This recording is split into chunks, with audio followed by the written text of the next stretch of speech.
Las claves de la información, seguilas en Asteriscos, con José Calero e Iván Damianovich.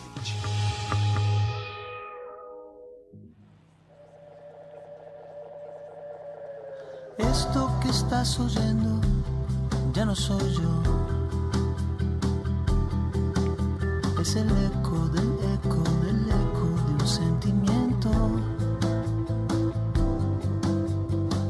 Su luz fugaz, alumbrando desde otro. ¿Qué tal? ¿Cómo les va? Muy buenas noches, arrancando otro miércoles para compartir toda la información política y económica en nuestros asteriscos. Bueno, a esta altura de la jornada, cuando ya estamos llegando al cierre de este miércoles, la información más relevante, la que tiene más impacto sobre la realidad cotidiana después y en el marco de algunos saqueos que se están produciendo en la Argentina, sobre todo en la zona del conurbano, es que el gobierno acaba de anunciar que aquellos comercios que sufrieron daños, como se vio anoche en ese supermercado chino, en una zona muy pobre del conurbano, van a recibir fondos hasta 7 millones de pesos no reembolsables para, de alguna manera, compensar el daño que sufrieron. Lo anunció en su doble rol de ministro de Economía y candidato presidencial de Unión por la Patria, Sergio Massa, desde Washington, en una conferencia de prensa que acaba de terminar. Dijo que el Estado está disponiendo a esa suma, hasta 7 millones de pesos, para entregarla a aquellos comercios como el supermercado que fue totalmente violentado anoche e incendiado parcialmente en una zona del conurbano. Bueno, así también hubo otros comercios, una casa de ropa, bueno, otros comercios que también sufrieron saqueos cuyo origen todavía el gobierno no puede identificar. El gobernador bonaerense Axel Kicillof habló también hace un rato, reveló que ya hay más de 90 detenidos, la mayoría son muy jóvenes, por estos saqueos. Desde la Casa Rosada se intentó vincular al candidato ganador en las PASO, al liberal Javier Milei, como el dirigente que estaba detrás de estas campañas que se están realizando, estas convocatorias a través de redes sociales. Hoy hubo una movilización muy impactante en el partido de Morón, en un shopping. Vamos a tener mucha información sobre esto, qué ocurrió ahí, cómo se lo desactivó y bueno, quiénes estuvieron operando para tratar de que este caso no pasara a mayores. Pero hubo cientos de personas frente a un enorme shopping que hay en Morón pidiendo ayuda, pidiendo alimentos. Juan Paulenco nos va a contar hoy qué es lo que ocurrió y de alguna manera cómo, al menos hasta ahora, se solucionó. Es muy impactante lo que está ocurriendo, si bien son casos muy aislados y cuyo origen está muy confuso, pero de alguna manera nos recuerdan enseguida la enorme crisis que sufrió la Argentina en diciembre del 2001, que costó decenas de vidas. Se declaró el estado de sitio, Fernando de la Rúa terminó renunciando y yéndose de la Casa Rosada en helicóptero. Domingo Cavallo había renunciado algunas horas antes, todo en medio del corralito, ¿no? Aquella imposición por la que se ponía un tope para poder retirar los fondos ahorrados por los argentinos. Hubo una combinación de sectores muy postergados, muy marginales del conurbano bonaerense, justamente, que se movilizaron a la Plaza de Mayo y otros centros del país, y por otra parte una clase media furiosa que salió a cacerolear, a romper vidrieras en los bancos, a reclamar por sus ahorros en dólares que habían quedado allí, entrampados por la medida dispuesta por Domingo Cavallo tras quedarse sin reservas. No es la misma situación la que está atravesando la Argentina actualmente.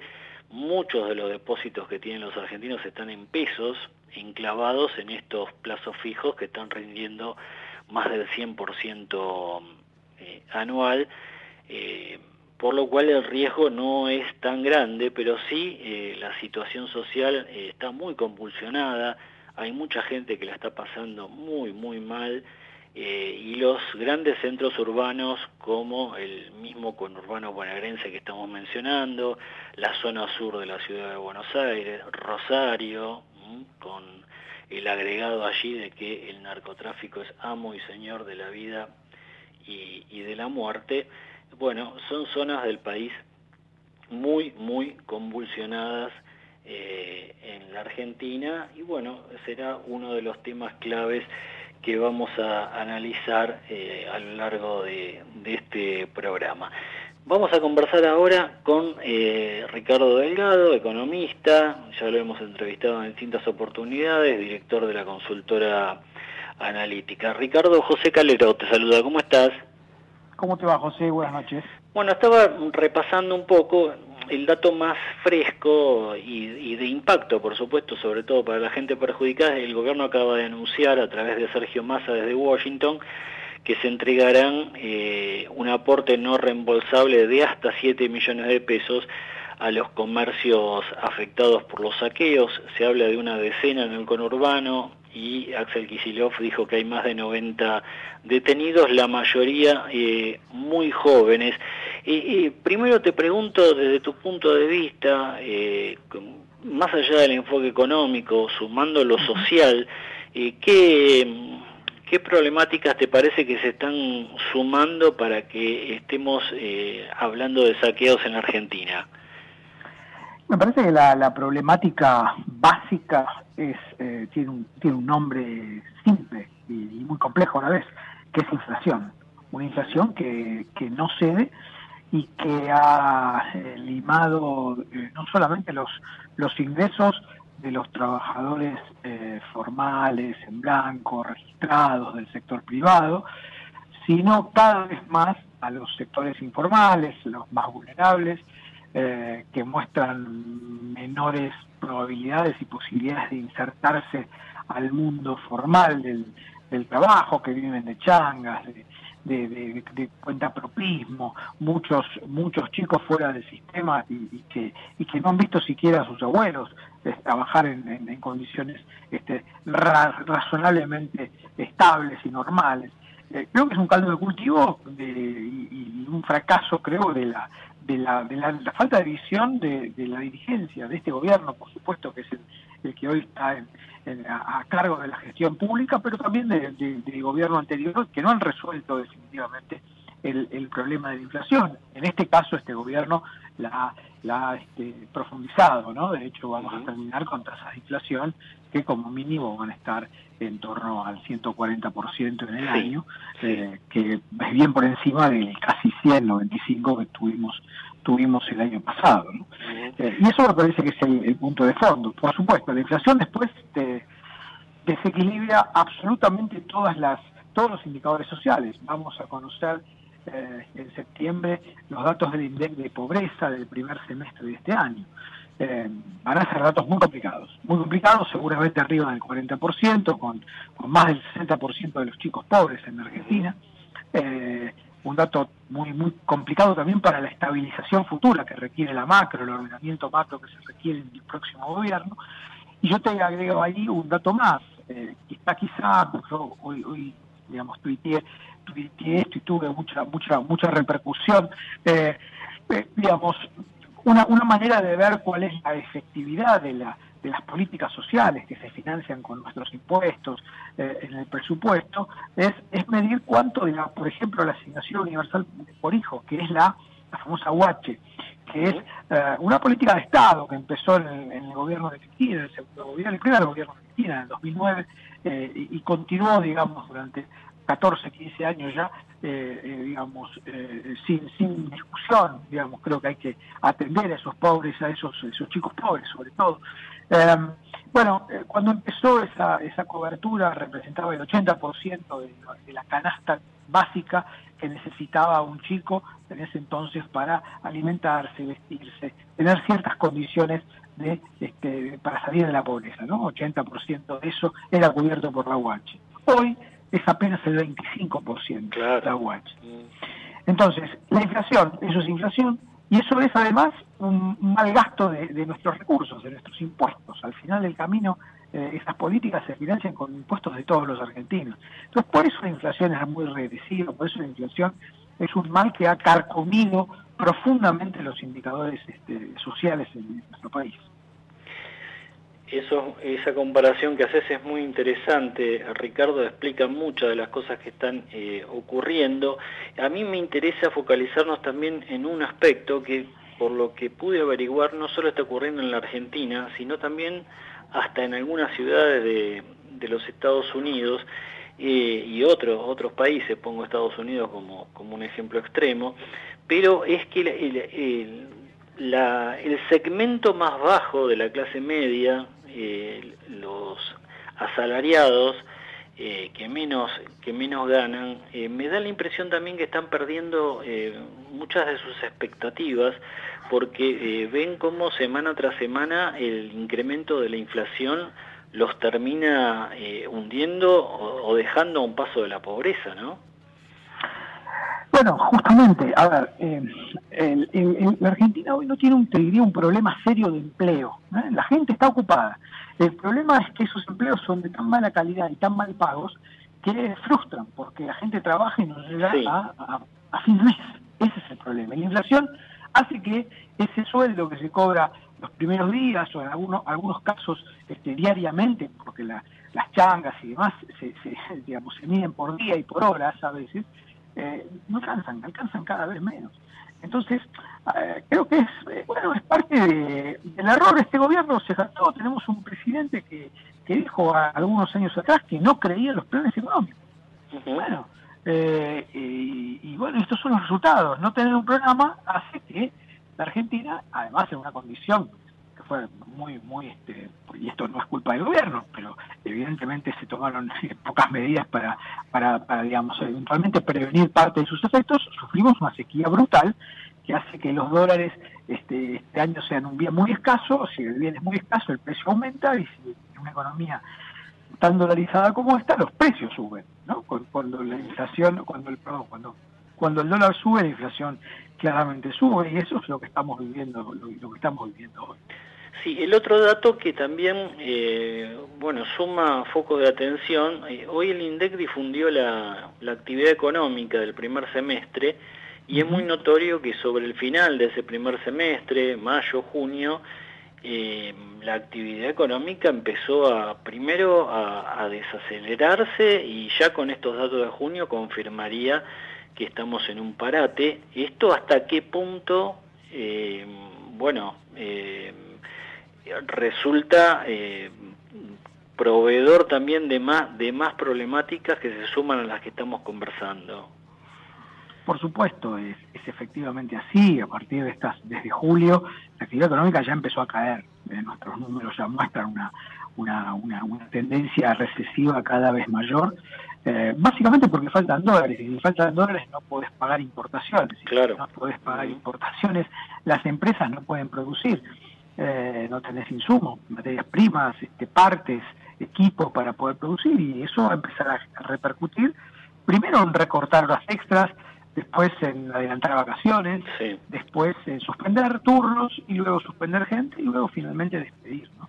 Ese es el infierno tan temido que creo que el gobierno está tratando de contener y de evitar. Por un lado, evitar un estallido cambiario, y por otro lado, el muy difícil objetivo de que no se venga la recesión encima de una manera tan violenta, que no solamente tengas inflación, sino también pérdida de empleo, ¿no? Que es claro, la peor de las que es el último eslabón que el gobierno está tratando de que no se cumpla. Massa recién desde Washington también anunció prometió que se va a empezar a normalizar ahora con el flujo de fondos que queda del Fondo Monetario, que tengamos en cuenta es la moneda del Fondo Monetario, lo que llega, no son dólares contantes y sonantes, pero ahí el Banco Central puede manejarse con eso.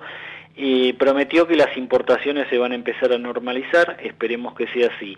En este escenario, teniendo en cuenta que estamos por llegar a terminar el 8º mes del año, ustedes desde Analítica, ¿qué proyecciones están haciendo de inflación para el 2023? Te diría que hoy estamos arriba del 140, todavía proyectando con un fuerte impacto de estas evaluaciones de las últimas semanas, la oficial, la previa del 7,5 sobre el impuesto país, y la del lunes 14 de agosto suman un 30% del dólar oficial, más el salto cambiario que tuviste en el Blue y en los dólares financieros. Eso también tiene un impacto, no sobre todos los bienes ni sobre todos los sectores, pero tiene un impacto inflacionario. Eso nos lleva a que en agosto la inflación nos esté dando ya 12%, y probablemente algo parecido en septiembre, dependiendo de lo que suceda con el dólar. Pero va a ser, insisto, vas a tener por lo menos 50 puntos más de inflación que el año pasado. Este es un dato muy grave, muy relevante, y que de alguna manera también muestra las dificultades que tiene el gobierno, no solamente por los hechos objetivos, lo que hablábamos, la escasez de dólares por la sequía y demás, sino además la incompatibilidad, te diría, entre un ministro de Economía y un candidato a presidente en la misma persona, ¿no? El ministro de Economía tiene que hacer cosas que un candidato a presidente jamás haría. Sí, y entonces está caminando en un filo de la navaja todo el tiempo. Y ese es el gran problema también. Ricardo, ¿estás trabajando cerca de algún candidato o tú seguís, digamos, profesional? Exacto, estoy trabajando como economista independiente, profesional, en el sector privado, y eso es lo que estoy haciendo. Gracias por la nota, te mando un fuerte abrazo. Un gran abrazo, que andes bien, José. Ahí estaba el economista Ricardo Delgado, director de la consultora Analítica en Asteriscos. Toda la información en un solo signo. Asteriscos, con José Calero.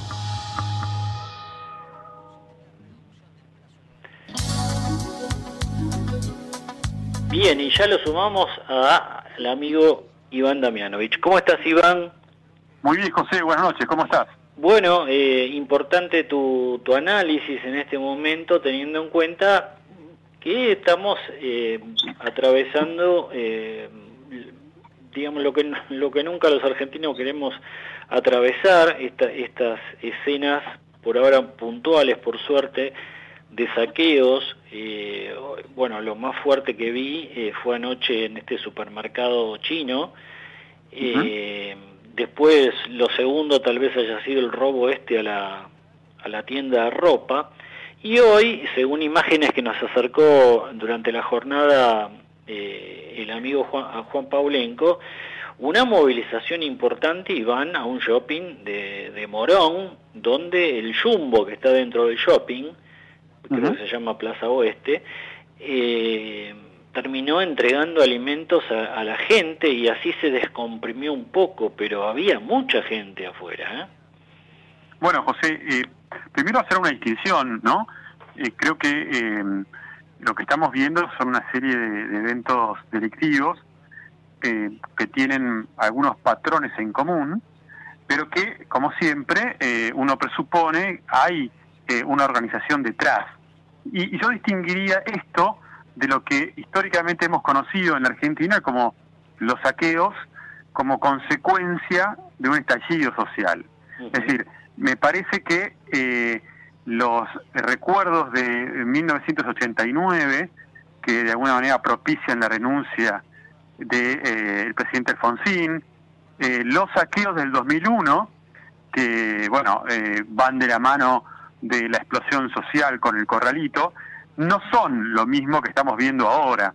Sí. Tienen, por supuesto, similitudes, porque desde ya el conurbano bonaerense lo era antes, lo es mucho más ahora. Es un sector de la población afectada, vulnerable, muy caliente, con largas postergaciones. Pero me parece que de todas formas, lo que hoy estamos observando, hay cierto grado de coordinación y no tanta espontaneidad como pudimos observar en otras olas de saqueos en Argentina, donde también había, por supuesto, organizados, pero se producía un efecto contagio en conglomerados urbanos, claro, como Gran Rosario, Gran Mendoza, Bariloche. Bueno, hoy... en esa época, Iván, el gran difusor informativamente, y que tal vez también permitía de alguna manera que la gente se enterara que estaban robando en algún lugar o saqueando, era la televisión, que era mucho más limitado porque las redes sociales actuales, ¿no? Que no existían. Crecen a una velocidad los mensajes impresionante. Me da la impresión también que Sergio Massa se equivocó en viajar a Washington, no en haber ido a Washington, sino en no haber anunciado antes lo que piensa anunciar este viernes o a lo sumo el fin de semana, que es un incremento de la asignación por hijo y otros subsidios. Lo dijo más hace un ratito, la intención es anunciar esta suma fija para los trabajadores y también un aumento de la asignación por hijo y otros subsidios. Capaz que si el lunes él hubiese anunciado esto, la situación hoy estaría un poco más contenida. Es una suposición igual, ¿no? Bueno, recordemos, José, que los movimientos sociales se han caracterizado en un comienzo por la representación genuina de sectores perjudicados, pero luego se fueron sofisticando, organizando, al punto de convertirse en verdaderos elementos de extorsión y de presión con los gobiernos. Primero fue con el gobierno de Cristina Kirchner en su momento, luego con el gobierno de Macri mucho más fuerte, y continuaron ya de una manera mucho más organizada durante el gobierno de Alberto Fernández. Es decir, la capacidad organizativa de estos movimientos sociales y la capacidad de movilización y extorsión, bueno, se les ha ido de las manos a quienes crearon este sistema, ¿no? Y vamos a ver efectivamente cuáles son los anuncios de Massa. Puede ser, José, que haya anuncios mañana mismo incluso, en el marco del Council of the Americas, que se celebra como todos los años. Pero a diferencia de otras oportunidades, se tuvo que abrir una sesión especial para el ministro de Economía, que tendrá lugar a la tarde en la sede de la Cámara Argentina de Comercio. ¿Hay hora para eso, Iván? Bueno, eso está previsto para las 4:30 de la tarde, José. O sea, vuelve de Washington y ya exactamente, vuelve de Washington y va a la Cámara de Comercio. Bueno, ahora en un rato lo profundizamos ese tema, porque también tenía algunos datos que quería compartir contigo. Vamos a entrevistar a Lucas Romero, director de Sinopsis Consultores, que ya lo tenemos en línea. Lucas, José Calero e Iván Damianovich te saludan. ¿Cómo estás? Buenas tardes, José, ¿cómo andan ustedes? Muy bien, gracias por atendernos. Bueno, estábamos tratando de hilvanar algunas ideas respecto de esto que está ocurriendo, esta tensión social que ya pasó de castaño oscuro, con lo ocurrido anoche en un supermercado grande de conurbano, robos en una tienda de ropa, el gobierno bonaerense que dice que hay más de 90 detenidos. Llama la atención que muchos son muy jóvenes, pero ¿cuál es tu impresión? ¿Cómo calibrar esto que está ocurriendo? Bueno, es el contexto en el que ocurre el proceso electoral, ¿no? Tan relevante, tan importante, que tanto nos atiende la atención. Esto está ocurriendo en un contexto social y económico muy delicado. El proceso de deterioro del tejido social en Argentina viene siendo persistente en los últimos años. La calidad de vida de la gente se ha venido deteriorando como consecuencia de una economía maltrecha, que no ha encontrado una condición saludable de funcionamiento. Las decisiones para corregir esos desequilibrios de la economía que impiden que la economía funcione normalmente se han profundizado, no se han tomado las decisiones correctas para poner en mejores condiciones la economía, y esto termina impactando en el comportamiento del electorado naturalmente, porque en última instancia la relación entre los representantes y los representados es transaccional. Bueno, nosotros le cedemos poder a los representantes para que resuelvan los problemas, no para que nos compliquen la vida. Y yo digo, hay veces que solamente entender, y probablemente la audiencia lo haga, en entender el modo en que este proceso de descomposición de la economía argentina está penetrando en la economía doméstica de los individuos. Hoy nos cuesta organizarnos domésticamente en materia económica, con este nivel de inflación. Entonces, a ese nivel de penetración, la falta de respuestas del sistema político ha penetrado, valga la redundancia, en la vida particular de los votantes. Esto es lo que está alimentando el sostenido mal humor social que venimos comentando los que venimos monitoreando el clima de opinión pública, y esto es lo que se ha visto reflejado en esta elección tan particular, tan inédita, en donde un candidato sin estructura, sin partido político, sin antecedentes electorales, gana la elección paso presidencial y se pone en condiciones de ganar una elección presidencial sin tener la mínima fortaleza política para poder ejercer la función de gobierno. Bueno, todo este es el cuadro que hace síntoma en estos saqueos, hace síntoma en esta conflictividad social que emerge después de esta devaluación que hizo el gobierno después de la PASO, y que bueno, es digamos, un elemento más de un proceso de deterioro general que hemos venido observando en la Argentina en la escena económica, política y social. Lucas, Iván Damianovich, buenas noches, ¿cómo estás? ¿Cómo andas, Iván? Bien, y bueno, un poco siguiendo esta lógica y a la luz de la primera gran encuesta que tenemos, ¿no?, que son las PASO, ¿cómo avisorás lo que viene? Es decir, entiendo que es difícil prever, pero ya tenemos algunos indicios. Digamos, sobre todo me interesa tu mirada respecto del sector de Juntos por el Cambio, ¿no? Que ha quedado en el medio entre dos aguas, tal vez con el mayor desafío, ¿no? ¿Dónde debería en todo caso buscar el voto Patricia Bullrich si pretende entrar al balotaje?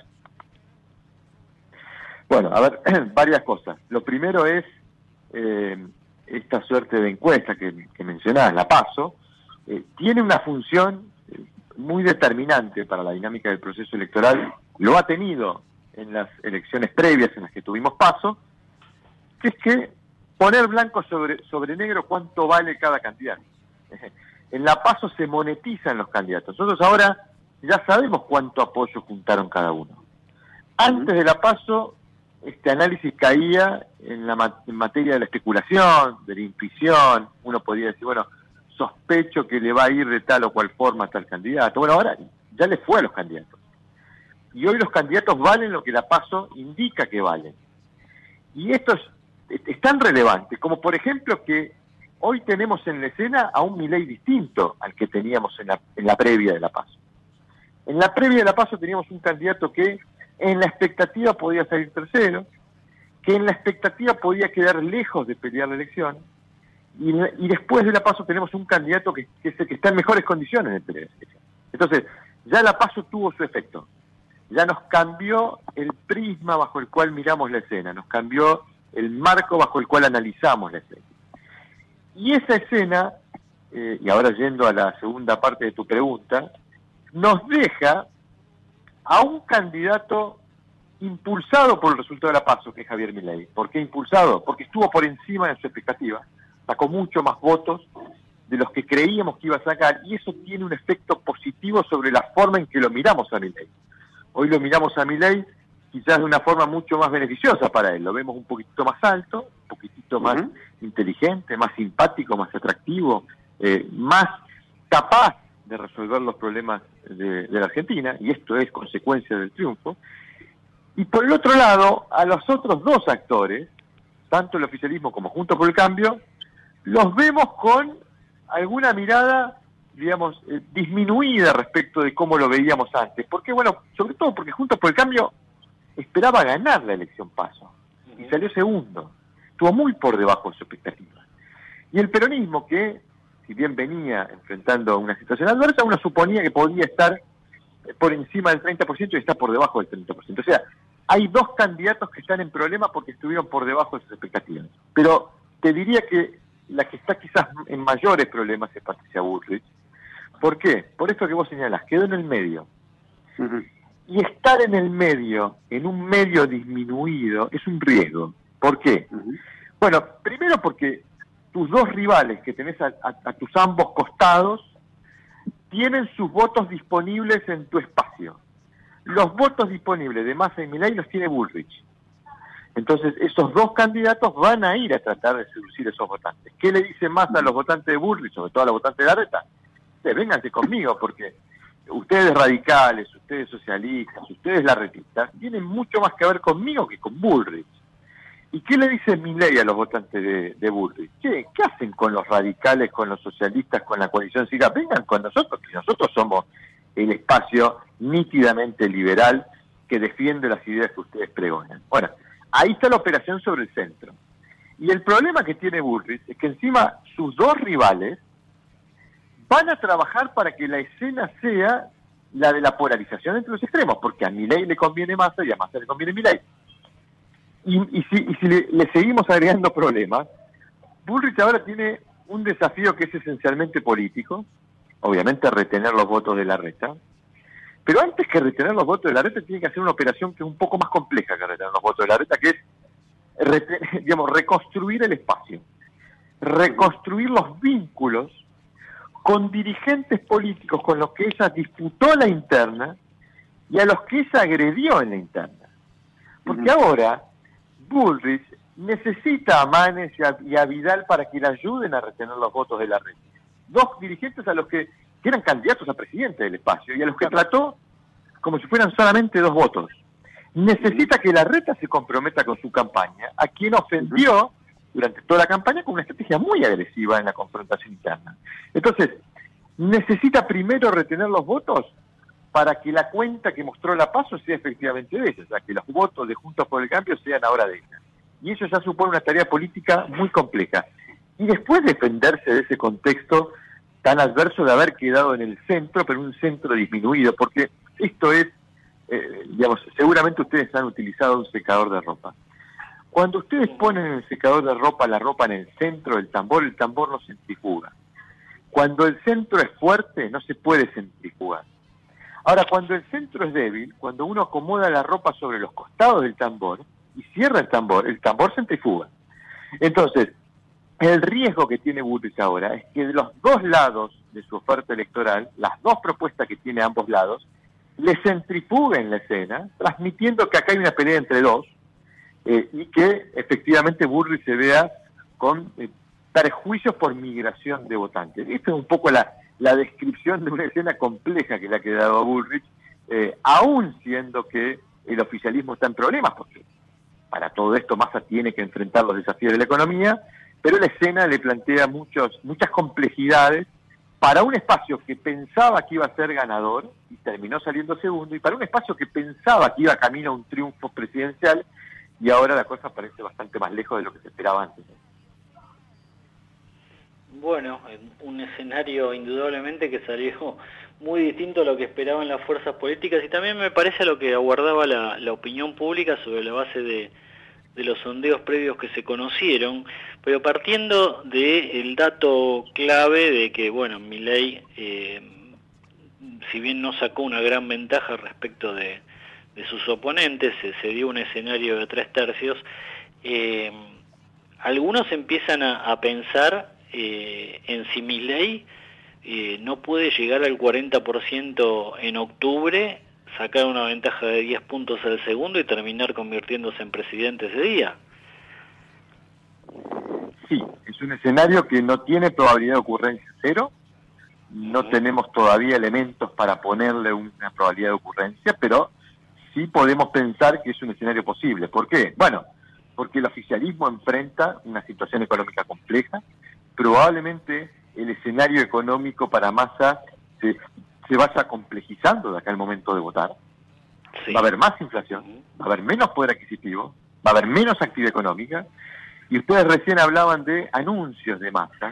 Sí. Fíjense qué curioso, porque no son anuncios para otorgar beneficios, sino son anuncios para mitigar el daño que produjo esta decisión que el gobierno se ve obligado a tomar, de devaluar el tipo de cambio oficial, en un contexto en donde necesitaba que el Fondo Monetario desembolse los dólares para poder afrontar los compromisos contratos. Es decir, Massa tiene que lidiar con una economía que le va a traccionar en contra, y eso puede eventualmente hasta incluso expulsar votantes de Massa que pueden ir a la oferta opositora.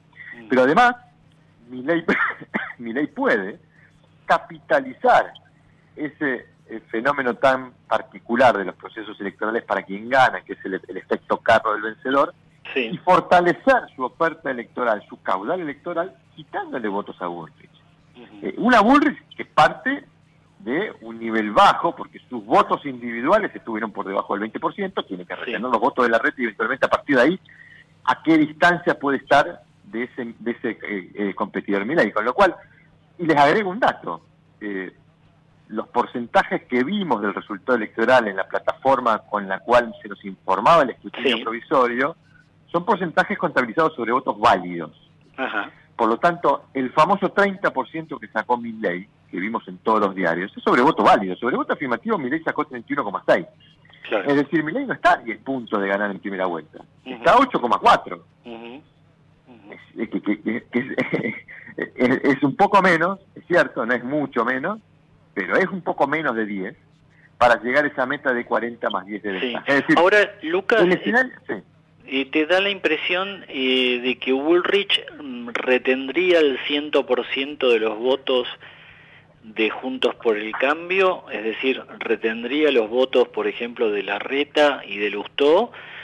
¿O hay un riesgo de que esa parte de votos se vaya o al voto en blanco o, por ejemplo, a Massa? No, hay un riesgo, el riesgo lo veníamos viendo, en la previa veníamos viendo nosotros un riesgo de fuga, que en nuestro último registro era un 20%, o sea, el 20% de los que decían que iban a votar a Larreta decían que no iban a votar a Bullrich si Bullrich ganaba. Ese 20% nosotros lo relativizábamos, ¿por qué? Bueno, porque en un escenario, que era un escenario que todos mirábamos y coincidíamos, en un escenario de triunfo de Juntos por el Cambio, sí. Bueno, si la foto del domingo 13 a la noche era de Bullrich y Larreta juntos, sí.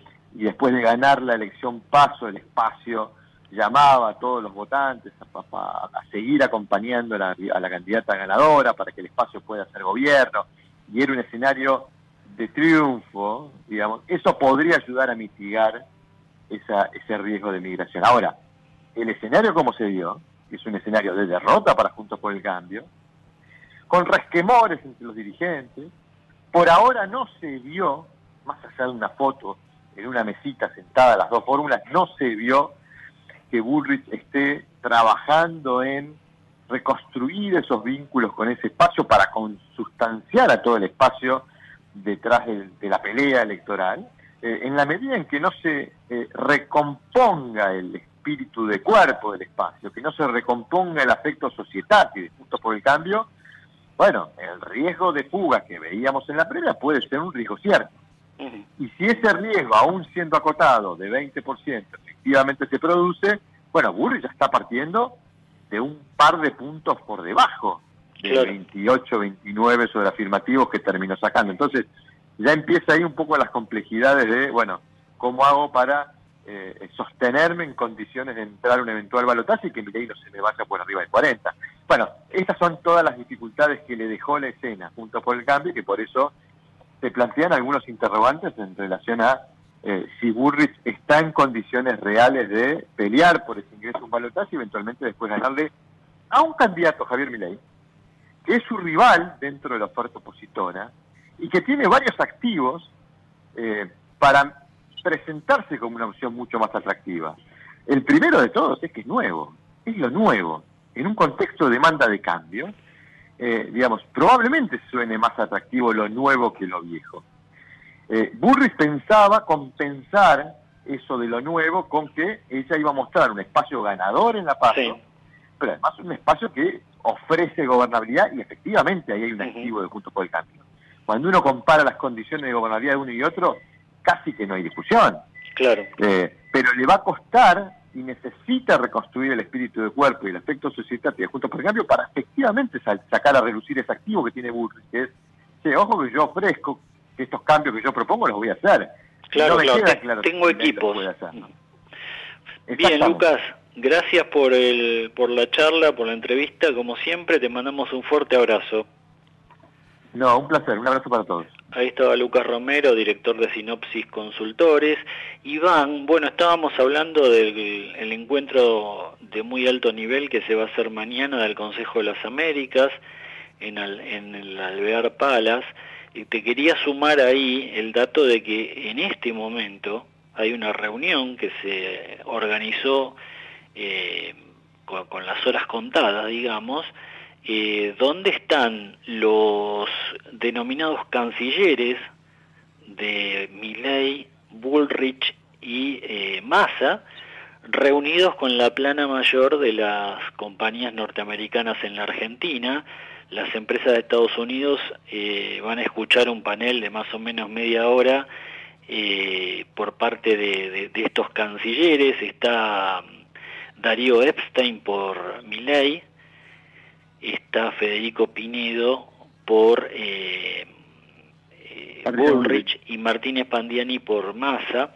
Es un dato también muy interesante de este encuentro que se está realizando en Buenos Aires, ¿no?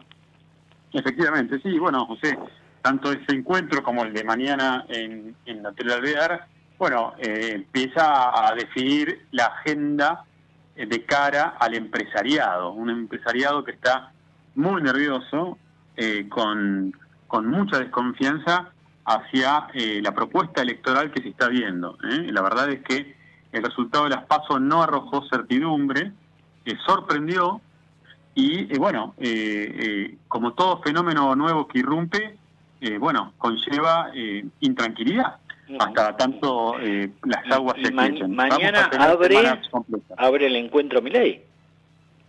Efectivamente. Y después a la tarde vos sumaste el dato de que que va a hablar Massa también alrededor de las 16:30 desde la Cámara de Comercio. Claro, en realidad está ahí al lado de la Casa Rosada. Tanto Milei como Patricia Bullrich van a estar mañana en el Hotel Alvear, va a ser centro de atención, y como Massa no llegaba por el vuelo en tiempo y forma, digamos, se cruza desde el ministerio hasta que son 2 cuadras. Se cruza del ministerio, tenía mucho interés en participar y en hablar en este marco, así que se generó las condiciones para que también pueda decir lo suyo en la Cámara de Comercio. Bien, Iván, gracias como siempre, te mandamos un fuerte abrazo. Un abrazo grande, José, gracias. Ya seguimos. Vamos la radio, somos tu voz. Vamos con Eco, siempre la verdad y la mejor información. ¿Cuándo fue la última vez que te tomaste un respiro para ver un amanecer? Descubriendo lugares distintos que te hacen soñar, emocionar. Lugares que se convierten en felicidad cuando compartís ese momento con amigos. ¿Cuánto hace que no te tomás un respiro para descubrir algo distinto? Catamarca es mucho más que un destino. ¿Cómo prevenir dengue, zika y chikungunya?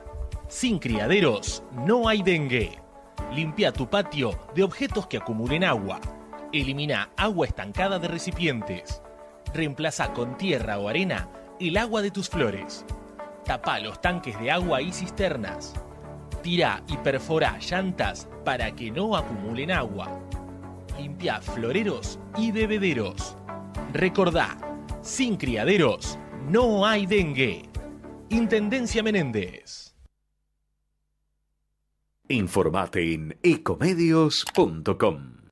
Seguinos en Facebook, Ecomedios Live. Acompañan a José Calero en Asteriscos. Somos los que fabricamos la tele que tenés colgada en tu casa. Somos los que producimos el aire que acondiciona el clima de tu hogar. Somos los que hacemos el celu que te conecta con el mundo. Somos Afarte. Somos industria. ¿Estás por viajar? No importa dónde vayas. Disfrutá desde que llegás al aeropuerto. Aeropuertos Argentina 2000 te espera con distintas opciones para darte un gustito. Wi-Fi libre y gratuito, opciones de estacionamiento y mucho más. Aeropuertos Argentina 2000. Ahora tu comercio puede cobrar aceptando las principales billeteras digitales. Llegó QR Credit Cop para que puedas recibir pagos con transferencia que se acreditan en tu cuenta al instante, sin necesidad de CBU ni tarjetas, con las comisiones más convenientes. QR Credit Cop, fácil, rápido y seguro. Más información en www.bancocreditcop.coop. Banco Credit Cop Cooperativo, la banca solidaria. Aplicable a la cartera comercial, válido para titulares de cuenta que adhieran al servicio de pago con transferencia presentado por Play Digital S.A. Modo a través de la banca Internet Credicop. Términos y condiciones disponibles en www.modo.com.ar. Más información en www.bancocredicop.com. Llegás a tu casa con un auto nuevo. Un auto nuevo llega a una concesionaria en un camión. Un camión sale a la ruta con 80 kilómetros de una planta. A la planta le llegan componentes de una fábrica de autopartes. A la fábrica de autopartes le llega el acero. Al acero lo hacemos pensando en tu auto nuevo. Ternium. Acero para hacer. ¿Sabías que todos los accidentes por inhalación de monóxido de carbono son evitables? Chequea que la llama de tus artefactos sea siempre azul. No olvides ventilar los ambientes de tu hogar todos los días, verificando que las rejillas cuenten con salida al exterior y las ventilaciones no estén tapadas ni sucias. Y controla las instalaciones internas con un gasista matriculado. Con estos consejos, proteges a tu familia. Metrogas, damos calor. El futuro ya llegó a la ciudad. El telepase en la autopista Ilia ahora es telepase sin barrera, sin cabinas, sin detenerte. Adherite en telepase.com.ar. AUSA, Autopistas Urbanas. ICBC. El futuro nos inspira. En el Ciudad sabemos que hoy ser el banco que te banca es ayudarte a ahorrar para que disfrutes de lo que más te gusta. Por eso con las tarjetas del Ciudad tenés descuento los 7 días de la semana, para que ahorres en supermercados, combustibles, jugueterías, restaurantes y mucho más. Pedí tu tarjeta online y empezá a disfrutar todos los descuentos del Ciudad. Entérate más en bancociudad.com.ar. Vení al Ciudad, entrá al banco que te banca. Promociones válidas hasta el 39/12/2023 para compras de empresas realizadas en comercios de uso de rubro según corresponde en la República Argentina, pagado con la tarjeta de Banco Ciudad Modo. Para más información consulta en bancociudad.com.ar. Grupo Petersen, desde 1920, construyendo el país. Capacitate de forma fácil y gratuita. Accede al Instituto Legislativo de Capacitación Permanente en legislatura.gov.ar. Legislatura porteña. Nos une la ciudad. El Banco Provincia se está actualizando. Más tecnológico. Más dinámico. Más innovador. En otras palabras, el Banco Provincia está más 2.3. ¿O no? Voz con tono robótico. Así es, humano. Está más 2.3. Banco Provincia. Derecho al futuro. Futuro. Y ahora, el mundo que viene en Asteriscos. Con toda la información sobre las tecnologías de vanguardia con Rodrigo Barber. Bien, y Rodrigo nos trae toda la información de lo nuevo, la tecnología, pero también hoy, bueno, una buena noticia para los consumidores. ¿Cómo estás, Rodri? ¿Qué tal, José? ¿Cómo estás? Bueno, creo que hay muchos se van a poner contentos con esto, ¿no?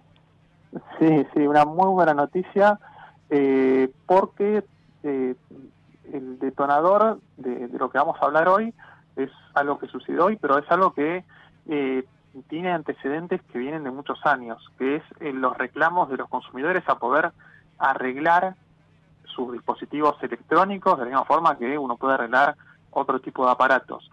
Lo que pasó hoy particularmente es que Apple, que es una marca que desde siempre tuvo grandes conflictos con las reguladoras y distintos gobiernos, porque sus dispositivos están diseñados para no poder ser reparados, luego de verse prácticamente acorralada, porque primero tuvo varios reveses en Europa, pero ahora en su propia casa, en California, se está por aprobar una ley que ya lleva 6 años de tratamiento, que es la del derecho a reparar, que es algo en lo cual se habla en todo el mundo, ¿no? Del derecho a que un dispositivo a uno le pertenece y tiene el derecho a repararlo. Bueno, hoy, al verse ya bastante complicados, los muchachos de Apple decidieron mandarle una carta a la senadora Susan Ekman, que es una de las personas que está trabajando en este proyecto hace muchos años, diciéndole que adhieren a este proyecto de ley que está trabajando en el gobierno de California. Y este proyecto de ley es muy básico lo que dice, pero es para que uno note la falta de defensa que tienen los consumidores. Es una ley que simplemente le requiere a los fabricantes de ofrecerle a los clientes y a tiendas de reparación independientes las herramientas, los manuales necesarios y las partes para poder reemplazar dispositivos electrónicos y electrodomésticos. algo muy básico que hace 20, 30 años todo el mundo daba por descontado y que ahora parece como si fuese un gran logro, pero de alguna forma habla de cómo estas empresas tecnológicas, teniendo un poder tan grande, generaron este retroceso. Y tengamos en cuenta también, Rodri, es una letra no escrita y nunca admitida por parte de las compañías de tecnología, pero también por los que fabrican electrodomésticos y otros bienes. Las compañías tienen una expectativa de vida útil de los productos. Se nota mucho con los televisores, por ejemplo, como que están fabricados para durar determinada cantidad de tiempo y después lo que se impulsa es el reemplazo, ¿no? Sí, bueno, se habla hace muchos años de la obsolescencia programada, el diseñar un dispositivo desde el tablero de dibujo, desde el diseño, pensando en que tiene que durar lo que dice la garantía. Muchas veces algunos usuarios avanzados lo que hacen es, cuando compran un dispositivo, es pensar qué garantía viene de fábrica, y de alguna forma a veces eso es un indicio de cuánto tiempo te va a durar. Y eso es algo contra lo que justamente todos estos movimientos, que además también están vinculados a gobiernos, porque hay mucha preocupación por la cantidad de basura electrónica que se genera con esto de tener que andar tirando a la basura un celular cada 2 años o cualquier tipo de dispositivo.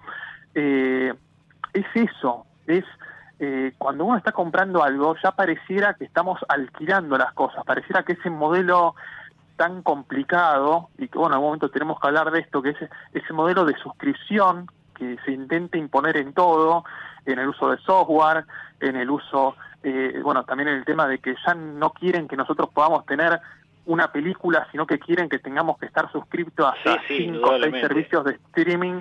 Esa dependencia. Creo que va a ser un buen tema para los próximos Mundo que viene. Te mando un fuerte abrazo, Rodri, gracias. Un gran abrazo, hasta luego. Bueno, y lo estábamos esperando desde que arrancó el programa, lo tenemos en línea Juan Andrés Paulenco. Juan, unas jornadas complicadas, de mucha tensión. Hoy observábamos la información que nos enviaba sobre lo que ocurrió en Morón, con mucha gente frente a ese shopping, ¿no? Sí, buenas noches, José, audiencia, tal cual estamos hablando, shopping ubicado ahí en la zona oeste, más precisamente en Morón, donde entre las 12:30 y 14 se acercó un muy buen número de gente que en forma, entre comillas, pacífica, solicitó una colaboración al hipermercado que se encuentra en ese shopping oeste, que es Jumbo, para luego después retirarse en forma pacífica. Información de último momento, si me permitís, José, 20:30, tanto Ramos Mejía, Morón y demás, Gendarmería Nacional y otras fuerzas de seguridad, en este caso en la zona de La Matanza, PSA, Policía Aeronáutica, están controlando lo que son objetivos de riesgos. Bueno, similar al escenario que observábamos anoche, con muchos carros policiales recorriendo, por ejemplo, José Cepaz, Merlo y distintos municipios. Hay preocupación por lo que está ocurriendo. Me llega también la información, Juan, de que hoy Massa en Estados Unidos, en Washington, se mostró molesto con la vocera presidencial, con Cerruti.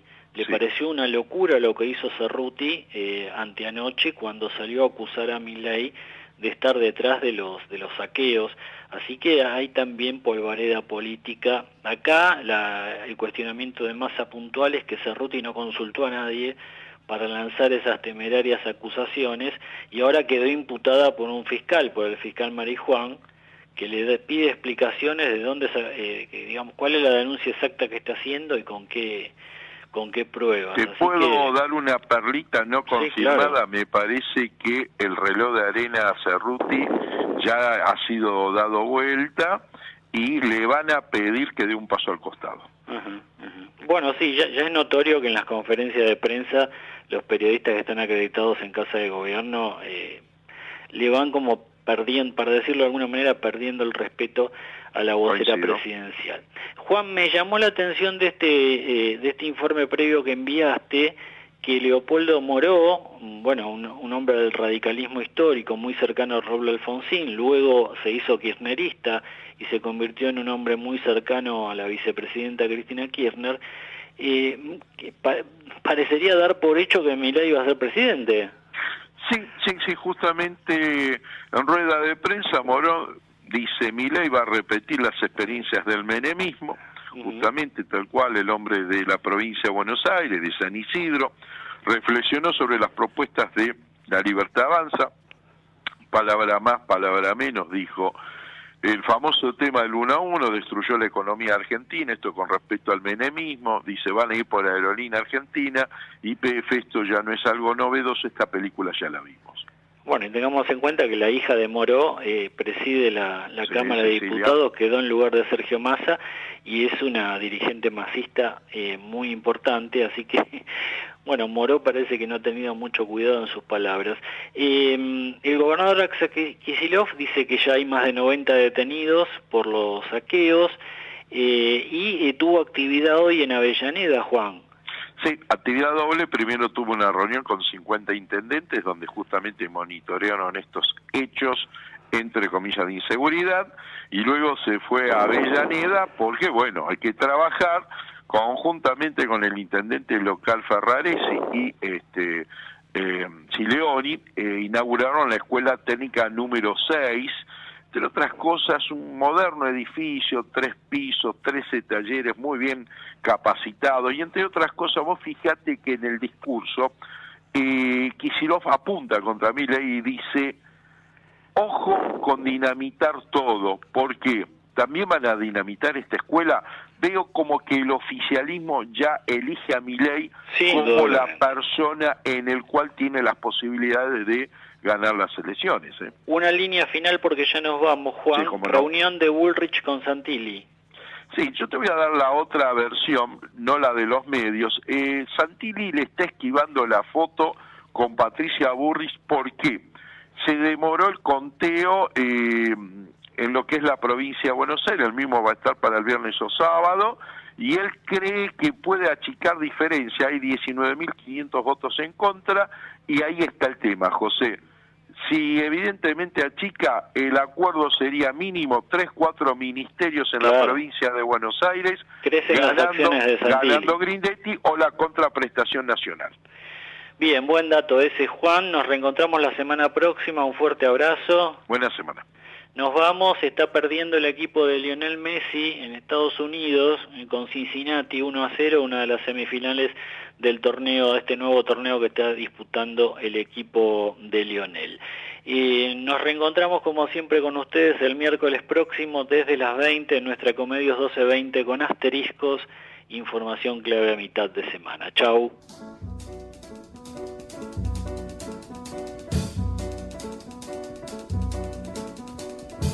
Cinnamon